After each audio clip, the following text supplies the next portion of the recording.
3, 2, 1. Oh man, no, that's a cool question, man. It was weird. I never thought I would be a musician. I was kind of I did sports when I was younger. Kind of pursued like that, played basketball, things like that. And like just kind of random segue into the music. I remember like at one point my dad had asked me, dude, where are you guys from? We're from Canada, so yeah. So originally from Newfoundland, so like East Coast Canada, pretty much Irish, English. Right. Yeah. Okay, cool. So not really familiar with, let's say stores and things like that here in the South, but my dad had taken me to this Latin store called Fiesta in Houston, right? And I distinctly remember he asked me if I wanted one of two things for a birthday gift, and it was either a CD player, I think, and a skateboard. And so I opted in for the skateboard. I was like, yo, I'm going to be so cool riding this skateboard, right? Little did I know this skateboard was one of those older, like 70s, 80s dog board, the Z boys and like the big fish boards big with fish like, tail. And this was already, it wasn't cool anymore in the zeitgeist of skateboarding. This was like the ugliest skateboard I could have asked for. But at the time, I just remember thinking, it's like, man, I'm going to be so cool. I'm going to have so many hot chicks. I'm 12 years old. I'm going to, I love that. That's and funny. so, yeah. So like I started skateboarding, and it was a big passion of mine when I was growing up. And I just remember building a big sense of community for the first time doing that. It was kind of like when you do extreme sports, you've got to be pretty fearless. And like, if you really want to get good, you got to just push yourself to get better. And, I've seen, nowadays kids are just insane in extreme sports. You got these 10, 11, 12-year-old kids winning like gold medals at the Olympics and stuff. But back then it was just, for me, it was just like a fun thing to hang out with the friends and do something different. And then I remember that was kind of my segue into like the angsty years, starting to listen to like pop punk. I grew up listening to a lot of bands on like Drive Thru Records, Nice. Newfound Glory, Alistair, Phoenix TX, RX Bandits. I had a friend who I was in middle school with, and she would introduce me to a lot of stuff like that, ska, and then I got into more traditional punk like Operation Ivy and like Anti-Flag and things like that. And then I left my hometown. I grew up in Houston, and getting into music to me wasn't a plan. It was more reinventing myself to some degree. And it was weird. I didn't have the best intentions going into it, to be quite honest. I remember I started going to shows, and I've told this to friends before, but the whole intention was I saw these guys who were on stage and they were just being adored by girls. And like, I never really had like a relationship before, and I was never really that cool. I was kind of the loser kid. And I kind of correlated that. I was like, oh, that guy's on stage, so all I got to do is learn how to play guitar and get on stage, and then girls will like me, right? Like, that's the equation. That's what I'm missing. It should theoretically work like that, but theoretically, and it worked. I'm not gonna lie. Like, yes. I went from being this nobody kid growing up in Houston. I was in this kind of same neighborhood for a number of years, and when you're a kid, you kind of build a reputation around your persona. Like you either become the sports jock, and you kind of surround yourself with like-minded people, and you're cool and you're strong and you're debonair and suave, and you're just growing your facial hair in. But for me, I wasn't that fortunate, right? So when I moved towns, I became the cool kid, because I was like the new goth skater kid. And so like I started, hanging out with more of the goth skater, the pseudo popular kids. And it was cool. I was still kind of an outcast to some degree, but I started playing music. And at that point in time, I kind of, my musical taste kind of shifted. So I started listening to like metalcore when that started coming out, right? As I Lay Dying and Haste the Day and Still Remains and Killswitch Engage and all that stuff was really in the zeitgeist of like this new wave of metal. But you know, my earliest memory of music and being integrated with music from my family was like, I grew up on Motown. Nice. So I grew up on soul, Diana Ross, the Temptations, the Spinners. So, and then subsequently, eventually I got into things like Blue Oyster Cult and you know, your general rock fare and things like that. But yeah, no, music was pretty paramount in my life for a while, because it just kind of gave me an opportunity to dictate a new version of myself, or like kind of redefine what that looked like. So it was fun, and I did it for about 18, 19 years, something like that. Was semi-successful doing it. And it was a cool experience, you know, like when you're a creative person, nothing changes about being creative. It's just the medium you choose to use, you know? So yeah, music was cool. Skateboarding was cool. I got a girlfriend, you know, mission accomplished. Yeah, that's that part of the narrative, you know? Life was good. Like, I was going to ask you too, like you got that, you played a guitar, you gravitated towards guitar. Tell me the story about your first guitar, and what was it, and what do you remember about first getting that first guitar? Yeah, that's a cool story. You know, thanks for asking that, because I'm reliving all these things for the first time in a long time. So this is pretty cool. Thank you. I remember, you know, my stepdad had me start learning on this old 1970s Aria acoustic guitar, right? Yeah. And I remember how painful it was. Like, the strings were so tightly wound. They hadn't been changed in, God, like probably 2 decades. Actually, and so I'm learning how to play, you know, everything from AC/DC to Coheed and Cambria and all these bands I was really into at the time. And it's just like, it hurt so bad learning how to play on a guitar that just wasn't really designed for speed or playing anything like that. And I had this friend, Marcus, and we spent 3 months, and we would borrow my stepdad's lawnmowers, and we went door to door to door to door in the neighborhood, and just literally just told everybody, hey, we're going to cut your lawn for $20 a pop. And we did that for 3 months straight. I feel terrible because, like, I never refilled the gas tank in the, in the lawnmower. So, like, my stepdad had to just keep refilling it when he needed. He would get so mad. And so, like, we hustled and we grind that entire summer. You know, we were just sunburnt from head to toe, just being out there. Some people's lawns were, you know, they just super unkempt. So, you know, we would have to almost take like machetes and cut them down a little bit first before we can mow them. And I think we raised, between the two of us, somewhere around like $2,000. Holy snap.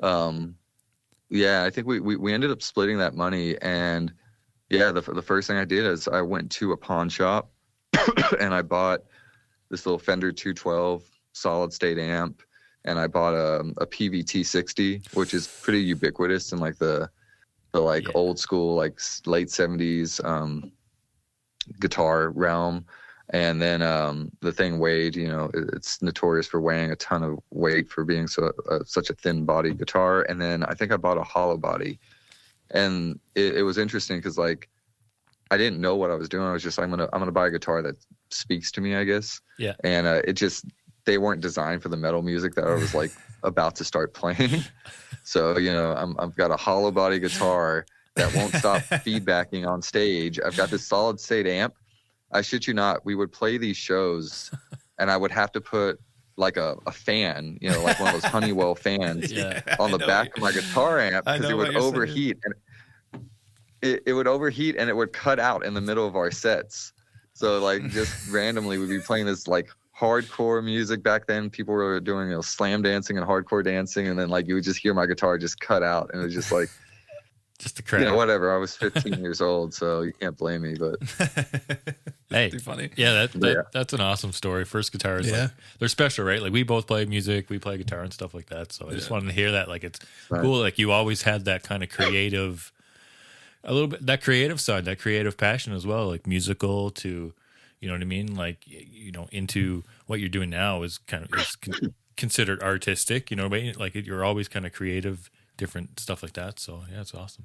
Yeah, super cool. So I was gonna say I always wanted the bass version of that guitar, so I don't know why, but every time I see it, man, I'm like, oh, I wish I could get my hands on that thing.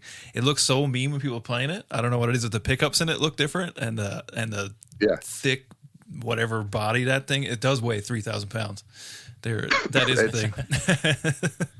Yeah, man, it's heavy. I ended up, I sold that guitar years ago.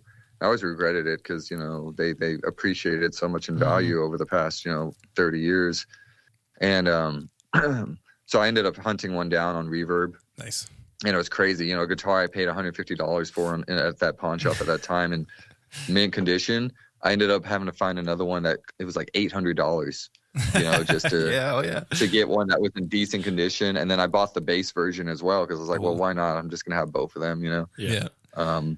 But that's one thing that stays with you, like now I gave up music quite a while back, and I realized that some of those things were just nostalgic. So I ended up buying, some of the guitars I had sold over the years, not the same ones, obviously, but I was like, oh man, it'd be cool to just have it again. And, if I ever get back to it. That is kind of the beauty of it too, is like you get a little older and things kind of change. Like, even if you just put it on the wall, kind of think it's just cool to have. Like your friends come over, you got a cool story to tell, you got something fun to, to look at, something fun to talk about, that kind of stuff. It was fun. And every now and then you throw it down and plug it in and see what happens.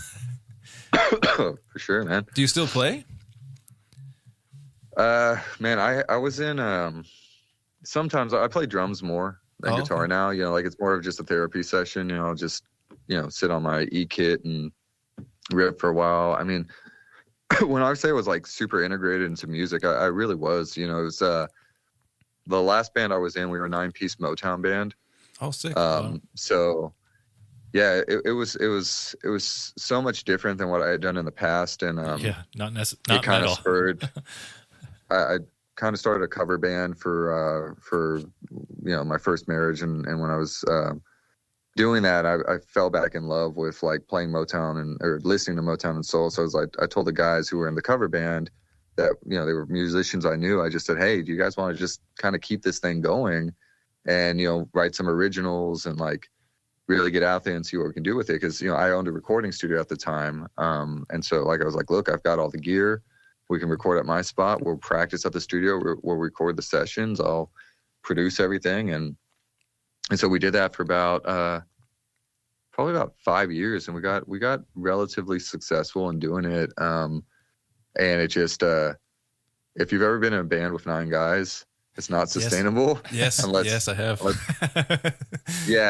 Unless everybody is literally just following your lead, and like everybody wants to have a creative say, but they don't want to put in like the extra hours to make it happen. Everybody wants to delegate, but they don't know how to even do it themselves. So then they like don't know how to articulate like their grievances. So then you got a bunch of men in a fucking storage unit trying to like agree on some stupid chord progression. And like, it's just like, it just, that was fun in its regard, but man, it was the final straw where it just burnt me out. I'm like, man, I'm doing well in music, but I'm broke as hell and I'm tired of feeling that way.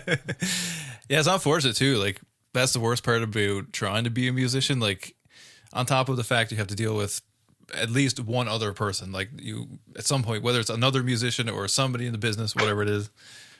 But then when you get a bunch of people in the mix and egos kind of start to play into the whole thing, and you're trying to like, I find it really hard when someone is trying to push for, kind of like a professionalism, or they're trying to push it in a direction and everybody's got their input on that and it goes nowhere. Like, yeah, I get it, man. It's that is a struggle for sure. Definitely. So was there like a huge gap between, say, the end of your Motown band days into your set design and your in the business you eventually went on to start? Kind of. I think we played our last show in 2019. Yeah. So before the pandemic, I think we played like a wedding for a friend or something like that. And then I think we played one like unofficial, like farewell show type thing, which is kind of an abrupt end to the band. But, what ended up happening is I I got burnt out on kind of the division in the band. So like I ended up more pursuing my career, realizing it's like, man, I being a musician has been great. It's definitely taught me a lot about like managing people. It's taught me a lot about, just digging deep to like, push myself to be better at, my instrument, or like learn everything about the business aspect of being a musician. But it was one of those things where I knew at one point where we had all been divided on a pretty big opportunity, that I was like, man, I'm really just like constantly running in place with this whole situation. So I had kind of told my band at that time, I was like, look, I have this career opportunity with this company out of town that wants me to be a sales engineer for them. And in this time I had been working like AV related jobs, and nothing that was like as big as this opportunity I was about to have. And I just told my band, I was like, look, I'm going to step back as band leader / everything guy. I'm going to go pursue this career. If you guys want this to happen, you make it happen. I'm kind of over it now.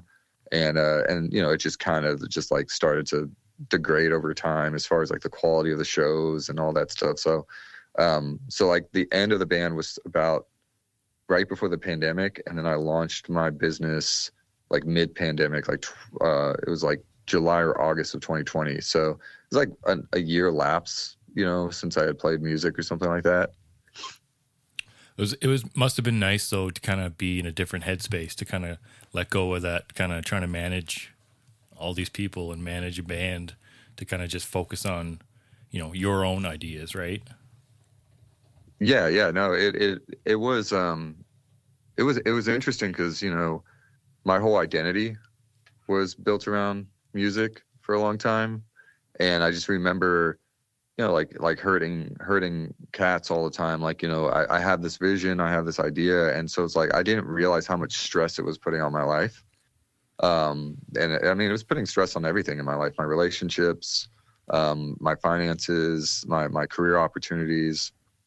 And so I ended up selling my studio. The first studio I built was just a music production studio I built in a storage unit. So I kind of constructed these like rooms within multiple storage units, the roll up doors and all that stuff.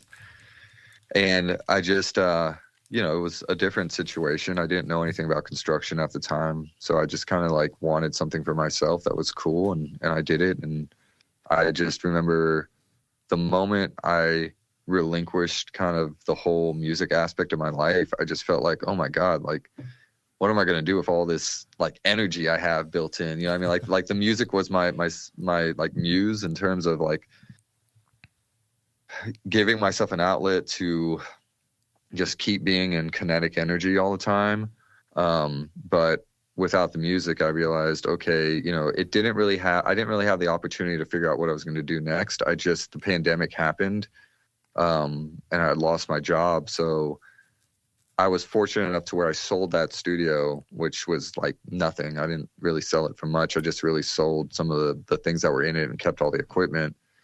And that caught me up a little bit financially. So it gave me this like breathing room to be like, okay, cool. Like I paid off some debt.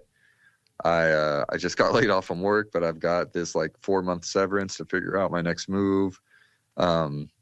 So to answer your question, yeah, it was weird how much of a weight it was off my shoulders, because I remember being a complete asshole to everybody who was in my path, right? Like, because you know, a lot of people see it for face value when you're a musician. They don't understand, obviously there's the hours of practice, like that's all a given, right? Like to get good at your craft, you put in 1,000 or 10,000 hours, whatever it is. But to be a creative in general, like you sacrifice a lot of your personal relationships because you have this idea of what the outcome is going to be for your band or for your artwork or, whatever you're going to do. You're like, oh, if I just do this, I'm going to be famous, or my album's going to be heard, or we're going to be picked up by a label, or if we play this one other show, we're playing 3 or 4 times a week, we have more opportunities in front of more people. And it's like, it's not the law of averages anymore. It's just, you're kind of spinning your wheels and you're not doing like effective things anymore. You're just doing quantity over quality. So, but it's easy to get into that mindset. And I just remember I was always focused on the quality of what we were doing. So like, I wanted the album to sound great. I want to spend as much time like mixing this thing. I wanted the quality of the shows to be like worth it for us to play.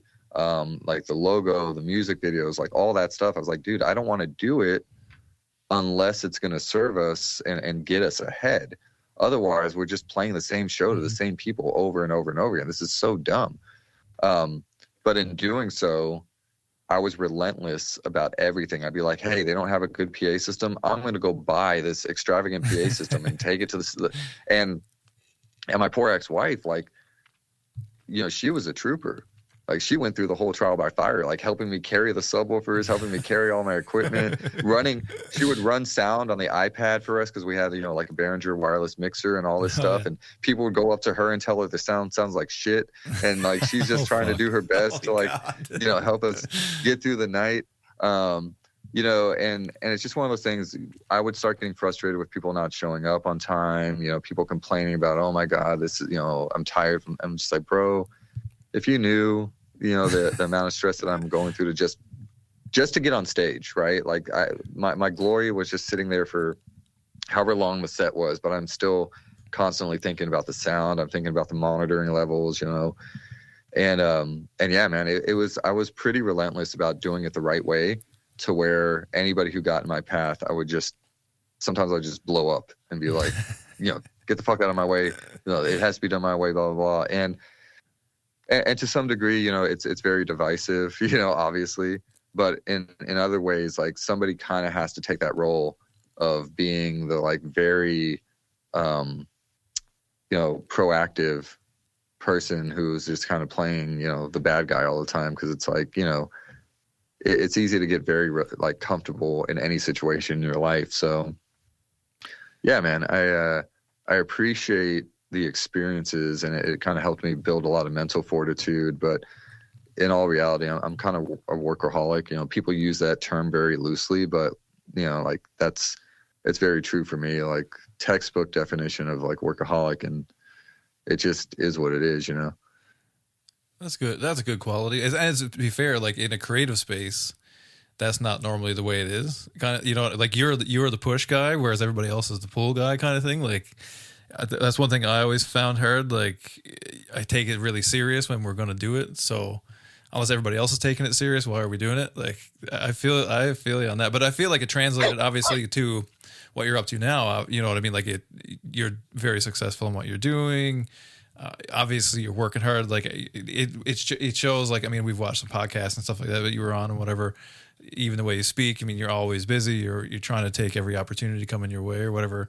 So like, do you feel, you know, kind of doing the trial by fire thing, being in the bands, kind of leading the bands and all that stuff, kind of gave you the confidence or at least the mindset to push forward with your business? Yeah, no, absolutely. No, you're spot on, man.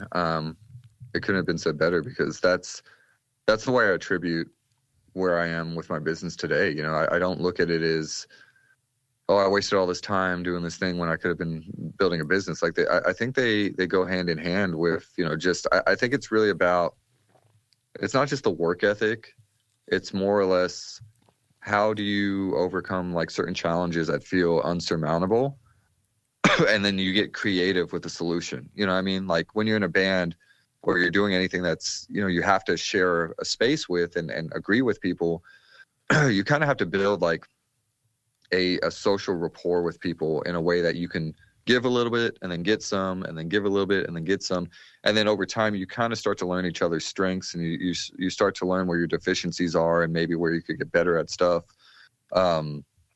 And somebody who has some awareness in their kind of general life and aura, like those are the people who will excel, because they say, okay, cool, let me look at myself from a third person perspective and say, okay, like, am I the type of guy who can be a leader, or am I the type of person who thinks I know everything, but I never deliver on it because I'm just, you know, either lazy or incompetent or whatever it is. Like, so, you know, being in a band, although seeming trivial because it's just a creative space and it's playing music, whatever, is one of those things where like you do create these like these relationships where you kind of have to challenge yourself. You kind of have to challenge others. You kind of got to look deep and be like, man, like I said, I was an asshole. I get it. You know, like, you know, that's kind of a loose term for an all encompassing person who is hard to work with. But I also realized it's like without those type of that type of mindset, it would have just been a jam band, right? It would have just been us getting together and like, you know, whatever, playing some music. So when you apply that to business, the difference is like how you approach business acumen, right? Like you can't be abrasive, but you also have to learn how to set boundaries as well, right? And business is an interesting way to do that because we've been conditioned to think that the customer is always right, you know, but we don't necessarily do that in every aspect of our life, right? Like when you're in a band, the listener's not always right. The listener's just, their perception is subjective, right? Right. So when you approach business, you kind of have to approach it the same way, right? Like you're offering a service, unless you're selling, I don't know, a car or a bar of soap or something where someone could say, yeah, this is poor quality. You know, you can run your business the way you want, and you can run it with whatever's in alignment with like how you are inherently, and then just kind of keep building on your strengths. And so that was something that was really funny to translate from being a musician and kind of like being the band leader to being a business owner and then having employees and you know, projects with, you know, again, like most of my clients are very well known, you know, people. You know, you're talking about Rogan, you're talking about Tom Segura, you know, I'm working with Kendra Scott right now, Mr. Ballen. I mean, you know, all these people are very well renowned and prolific in their respective verticals. But what I just, you know, one thing that people have said time and time again is like they're human just like the rest of us, right? And what I learned is like taking a very simple concept from when I was a musician, and it was like, what drove me as a musician? It was the excitement of the process. You know, we're writing the song, we're in a room together. It's really fun. You kind of feel somatically, and your body starts to like tingle when you hit that right chord, or someone makes an accent. You're like, wait, do that again. You know what I mean? Like, that's kind of how it is with clients. You know, a client's going to look at your work and they're going to interpret it for what they like, what they don't like, what excites them. But one thing I realized, it's like, if I'm excited going into a project with my clients, I've already won, because at the end of the day, the client, that's what you have to maintain the entire time. You know what I mean? Like, it's not like a band where if like you fuck up, you kick someone out and you're like, oh, we'll go find somebody else or blah, blah, blah. Like, you have to maintain a level of integrity and excitement in that in order to ensure that you have a relationship when things do go wrong, because things will go wrong in business all the time. But, you know, building a really good foundation with that client, it's just like building a good foundation with your band or your spouse or your friends. You know, it's just like you get more grace when you're transparent and vulnerable and you're like, hey, you know what, like, we're in this together. It's not just a transaction, you know, like let's do this thing, you know? Have you ever had difficulties maybe separating the creative side and the business side, where kind of someone is maybe like, no, don't do that because of XYZ, you know what I mean? But you have a vision for something, but they can't, you know, come through with the money or whatever it is. Yeah. I think there's a couple layers to that. I'd say that has happened plenty of times where, how do I express this eloquently? So you have different types of clients. You have the clients that I typically work with who are like, their time is more valuable than their money, right? Those clients are hiring me because they trust the vision, they trust what I'm going to bring to the table, and they don't typically challenge me and say, oh, are you sure you can do it that way? Or we need to cut corners because we have this, this, and this, right? But what I did learn is that the most valuable thing you can buy back is people's time. And so far be it for me to be the one to say, oh, no, you have to do it my way. But instead of framing it that way, instead of framing it as, I know better, I know what I'm doing, yada, yada, I express it in a way that makes the client feel like there's value there to make their life easier, right? So it's like, where do you want to put your headaches? Do you want to put it on the front end or the back end? Because if your first headache is budget, and you're worried about workflow and other things that like are going to be kind of all synonymous with like spending all this money anyways, then I say, look, we can make this process as easy as possible on the front end. It may cost a little bit more, but over time, if you extrapolate your headaches, it's going to cost a lot less. Mm-hmm. So it's just, it's reframing the conversation that serves the client and not really like taking a stronghold in me being an authority in the space. It's really just, you know, and so to your point, yeah, I've had situations where ego has gotten in the way, right? And I realized it really quickly. One of my second client actually wasn't Hormozy. It was a guy named Matt out in Australia. And he wanted us to design a studio in Croatia for him. So first of all, if you've heard the story with Joe, like I didn't know, you know, what the hell I was doing, to be honest. And now I've got a guy from Croatia like, hey, I need 3D renderings for this space that, you know, I can't physically be in. And and so this was like a hard learning lesson for me in terms of being present and listening and just kind of having this ego death. I realized we had this conversation with him, and for optics is a big thing in business, right? Like we want to look big and we want to look strong, and like we're a big established company. So for optics, I had all these people on the Zoom call, and they meant nothing. They meant something to me. Like they were people I was working to build my team, but like they didn't really drop a lot of value to the table for the client. But it felt good to have a team on camera, and so the client is asking me, you know, hey, I want to do a studio like you did for Joe, but I want it to be an aquarium. I want it to be underwater. Wow. Yeah. So I see you shaking your head, right? So that was my first reaction, right? Like I'm right there with you. I told him, I was like, Matt, that just, it's not going to work. It's going to sound terrible in there. We can't run cabling. Where are we going to mount the lights to? Like there's going to be reflections everywhere. Right.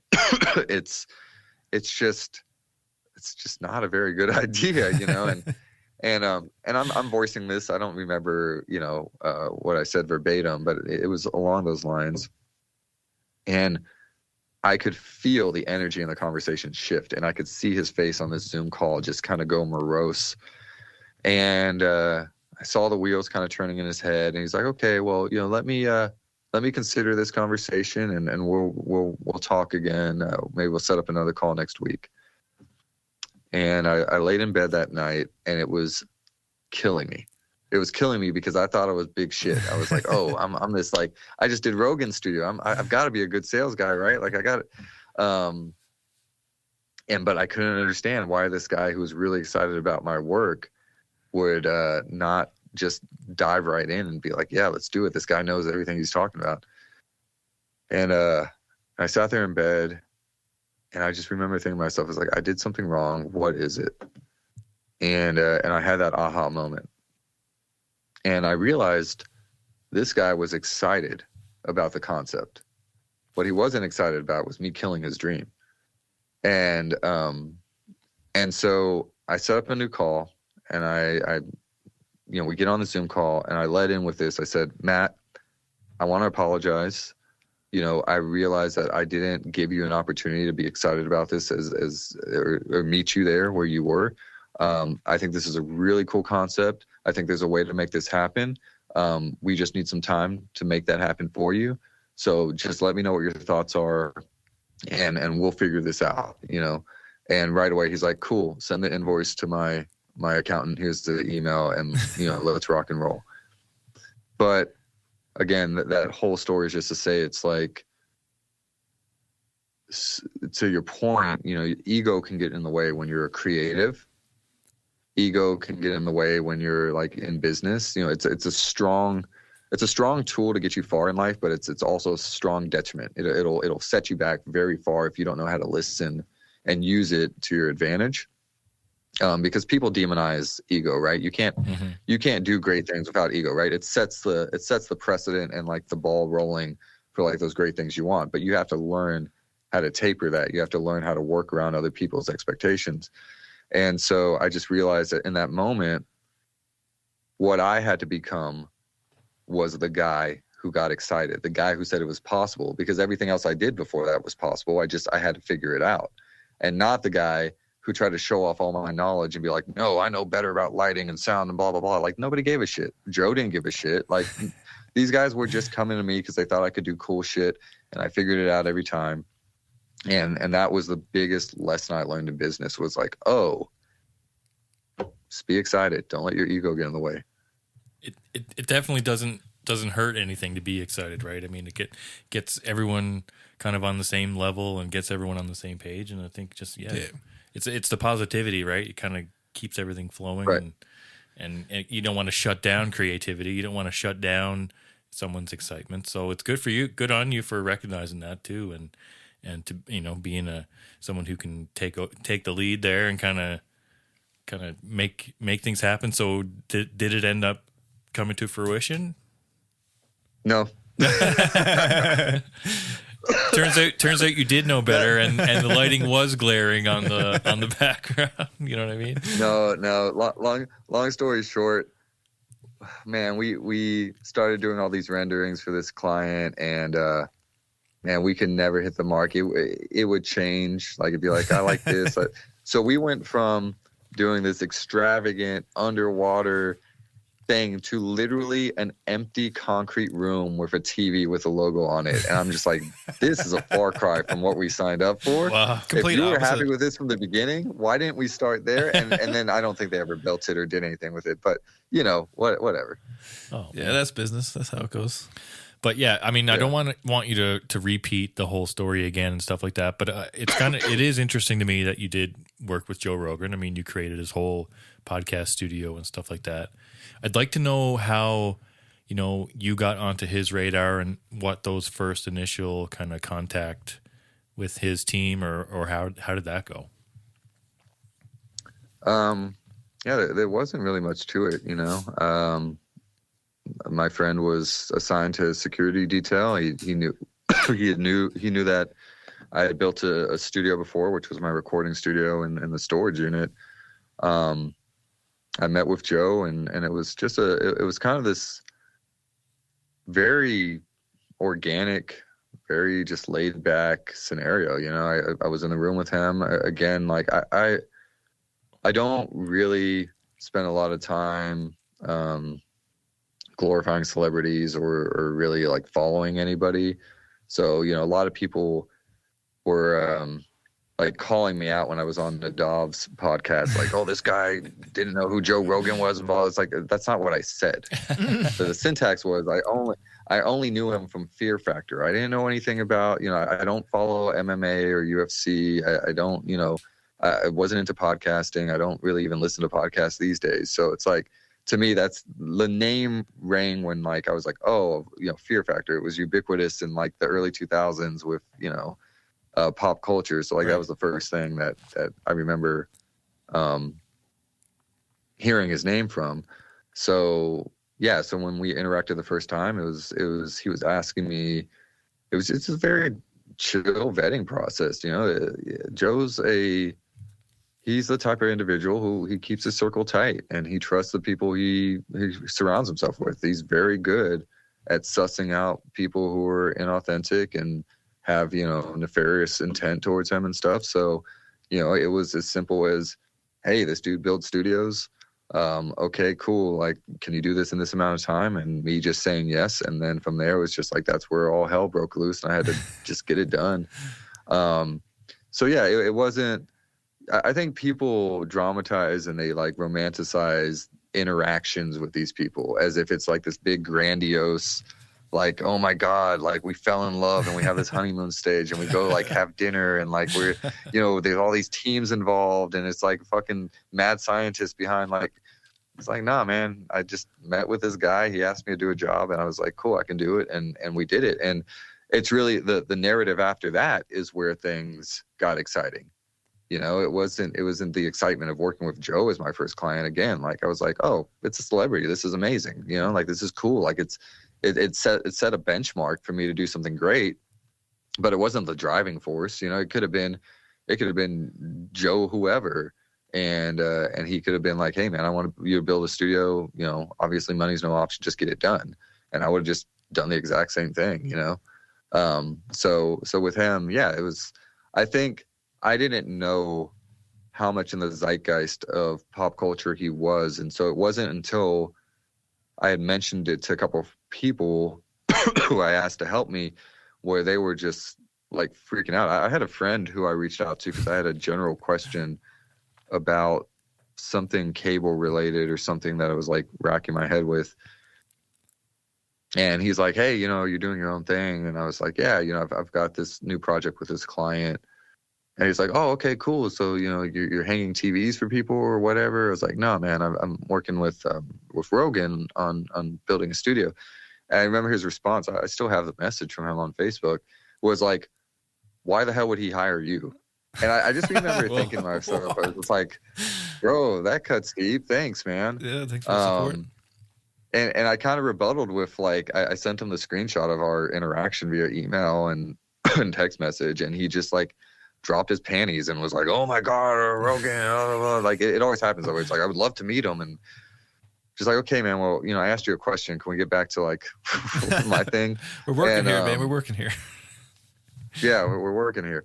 And, but yeah, so it was kind of, it definitely threw me for a loop because I didn't expect how much notoriety I was going to get from just doing something that I needed to survive, right? I needed this job to survive. I needed to like start my company to survive, you know, like I didn't know it was going to open a can of worms and I was going to have to, you know, go through this trial by fire and, you know, it was months. Honestly, it wasn't the initial interaction. It was the subsequent stuff that like was wild for me, you know, getting stuff in the mail, getting, you know, I hate, you know, people send me like, not death threats, but they tell me like, go kill myself because I ruined the podcast with my Red Room, the first studio I did for Joe. The Red Room. Yes. Oh yeah. Yeah, dude. I had people trying to sell, like they tried to send me weed in the mail. I would get all sorts of stuff mailed to me for Joe. And it was pretty wild to, you know, and then they would give me stuff. They'd be like, hey man, just for giving this to Joe. And like, I drop stuff off all the time and, you know, he doesn't keep any of that stuff. Yeah. He gets stuff every, That's funny. so yeah, it was a pretty, you know, retrospect, it was pretty wild experience, but I just kind of was like, I was locked in. I was like, I got 2.5 weeks to do this studio. I don't have time to be fanboying and, you know, whatever everybody expected. So I don't even have materials yet. I have to get materials. Like, yeah, I was like, I gotta get materials. I gotta figure out who the hell's gonna like help me. I was like, I barely know how to use a, you know, circular saw. Like, what the hell, you know? So it's like, I think that's the best part of the story. Like you kind of didn't really know what you were up to. You didn't really know who Joe was. And I think that's what led you to it. Because I think if it was somebody who was a super fan, I don't think that offer would have slid across their plate. Because I mean, I don't know Joe, but it obviously he runs a tight ship. Like there's not many people in that circle, like you say. So I think that's part of the deal. I think that to a certain degree, you've kind of, I think the hard work, and you can give your opinion or whatever, but I think like the hard work, you know, the time spent kind of thing, whether you wanted it or not, that was kind of like what pushed the opportunity to you kind of thing. Like I'm working hard. I really want to get to here and I'm working hard. And I think something slid across your plate because you worked hard. Like, I think that's how it works. Like you hear similar stories a lot, right? Yeah, for sure. I mean, you know, it's, the way I kind of frame it now, it's, as much as people either hated or appreciated what I did, you know, for the studio or, you know, I mean, it's kind of, you got to step up to that challenge. And, you know, there's those guys on the couch who are, you know, mid-30s, early 40s, pot belly, you know, maybe working one of the trades, talking about their glory days all the time as a football player in high school, whatever. And those are the guys who are just like yelling at like these pro sports stars and like yelling at these Olympians and be like, oh, you fucking dropped the ball and you know, what an idiot I could. Well, and I'm just like thinking to myself, like, man, like those are the guys who are coming at me right now, right? Like Those are the guys who presented the same opportunity. What would they have done, right? Like what would their outcome be? You know, because I look back at it, and prior to working with Joe or any of this, I worked at WeWork, and WeWork, was valued at $47 billion at one point. It's all bullshit and inflated. But at that point in time, the mantra at working at WeWork was literally get shit done. It was written on the walls at these buildings. And so I would be flying from Vegas to Salt Lake City within like a couple of days to open new buildings, and I go to Miami and then New York, and like you're just working through the entire night to like get this stuff done. But up until that point, you're doing all this planning and like project management, and it's still chaos. Nothing ever goes the right way. And so I think the culmination of all the experiences I had in my life, all the jobs I worked, all the shit sandwiches I would eat, all this stuff that I did, like it did set the precedent that I was like maybe the right person to do it. But the unfortunate consequence of that is that, everybody's going to perceive me as this guy who didn't know what he was doing, blah, blah, blah. But like the fact of the matter is I still did it. I still figured it out. I still managed to make it work, and he was still happy at the end of the day. So knowing how a process typically works for construction like that, and like how much has to be done, like prerequisite, pulling permits and all these things, like I guarantee you, especially with the companies I've worked for in the past, they would have just said, no way, it's impossible. 2.5 weeks. No, we got to pull permits. We got to get the electrician scheduled. We got to, do plans for this whole thing. We don't know how to sound treat, any, like it would have been a process that he would not have been happy with in terms of like, I need it done now or yesterday. And yeah, so anybody who challenges me on that and says, hey, I hate what you did, or like it was stupid, it's ugly, it's like, yeah, those are the guys who sit on the couch yelling at fucking Stephen Curry, being like, oh, that could have been me. I'm like, nah, bro. No, it's not you. That's the problem. Yeah, no, it's your, and give it up to your punk rock roots, your little, you know what I mean? Your DIY kind of vision, and sticking to it, and making something work, right? Like it's having a vision. Yeah. Putting it down, putting pen to paper, putting nails to wood, and making it happen, right? So it's it's good to see. It's awesome, man. Yeah, it's crazy that was your first go. Like that's crazy. And I mean, not to say like just for Joe or like that kind of way, but just in general, like super sick, man. Like I don't know, like I don't know. Maybe I have more things to do with my time than yell at people on the internet, but send letters and whatever. But that's something I don't get. Like why hate on somebody? Obviously, the person who's paying the bills is happy. So, like, yeah. Why the hate? I don't understand any of that kind of stuff. But that's not me. No, man, people take it too personal. Yeah, yeah, yeah. People take it a little personal. So, what's going on now these days? So, like, Soundshed, of course. So, what are you guys up to these days? You've kind of been kind of incrementally, it seems like, tacking on, growing a little. So like, what are you guys up to? What are you guys up to now? Kind of where do you see this going in the next, 3-5 years kind of thing? Someone asked me that question recently, not on a podcast, but I think we were just having a general meeting, and I don't know. Good I answer. think that's the beautiful thing about it. I like it. I love that. I didn't know then. And it's not that I don't have a plan, right? It's not that I don't understand my business and how to generate leads and solidify clients and sales funnels. And it's more or less, there's something to be said about ambiguity, right? Like there's something to be said about being as malleable as possible, especially in an economy like we are today, right? A good example is like, let's talk about NFTs and Bitcoin. Yeah. You remember when that was like hot? That was the hot thing, man. And everybody's like, dude, this is going to be the thing. And some people made out very well. When I started my business, I met a lot of people who were in that space, in the venture capitalism, and a lot of people who were into NFTs. And every single one of them were like, dude, you got to invest now, man. You got all this extra liquidity. Just do it. And I remember just feeling weird. I was like, no. Like intuitively, something doesn't feel right. I don't feel like spending $100,000 on this little picture of a cat riding a banana or something. And I was just like, no, I think I need to focus on learning. I think I need to focus on really like diversifying my skill sets and what I do in my business. And that started serving us pretty well, because at the end of the day, you know, I think when you're a business person, you could easily get pigeonholed into your own idea of what your business is. And I think as a creative, you know, you don't want to be boxed in. And in some ways, you can leverage that in business and be like, okay, cool. What's the next plan for me? You can kind of just like listen to the universe and listen to your intuition and be like, oh, you know, I feel this way about something. You know, I remember we did a gym for Joe, and it was a massive facility. It was amazing. Learned a lot, made a lot of good connections with Rogue Fitness, Fuji mats, Salus saunas, you know, the Blue Cube, ice baths, and all this stuff. And so it was cool because, you know, like I said yes to other opportunities that I wasn't necessarily qualified for. But it was one of those things where, like, I just kind of said, hey, you know, like, I figured this out before. I'm going to go in this direction and see where it leads me. I'm just going to be relentless about getting it done. And it opened a lot more opportunities for us.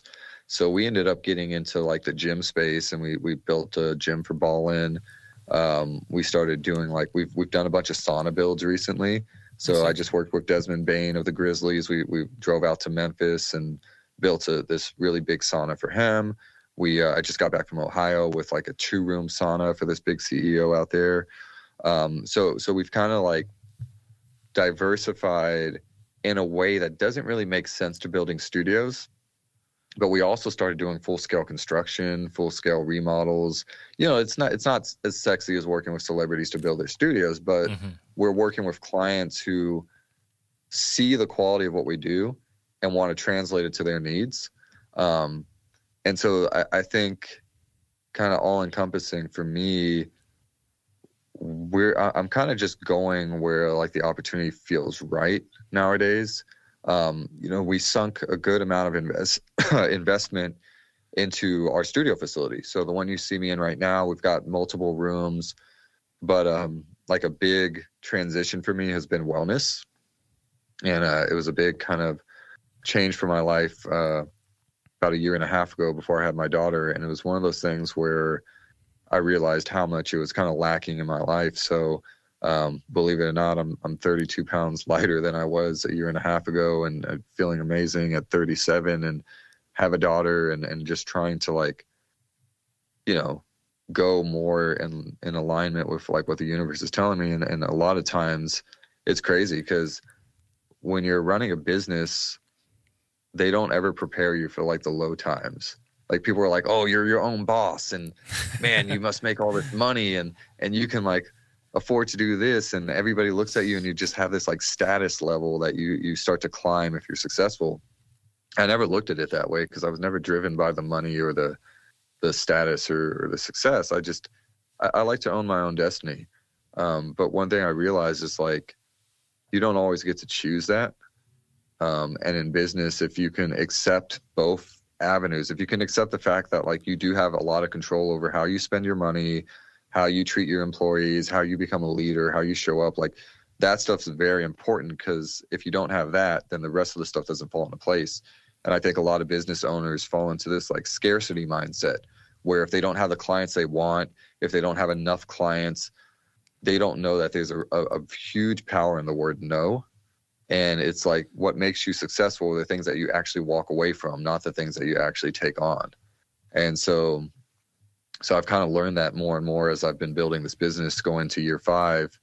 You know, we built this studio space. We have a lot of people using it for recording, you know, Dr. Drew, comedian Brian Simpson, Emily Fletcher, you know, all these different verticals are coming in to record with us because of the nature of what we do. But it makes it interesting because I can get a call tomorrow and be like, hey, we did a sauna build for Dana White and the UFC facility, which was really cool. So drove out to Vegas for, you know, a week and a half and built this really cool custom sauna for them. And yeah, so the more opportunities I kind of say yes to, the more we get to just do these incredible things with incredible people.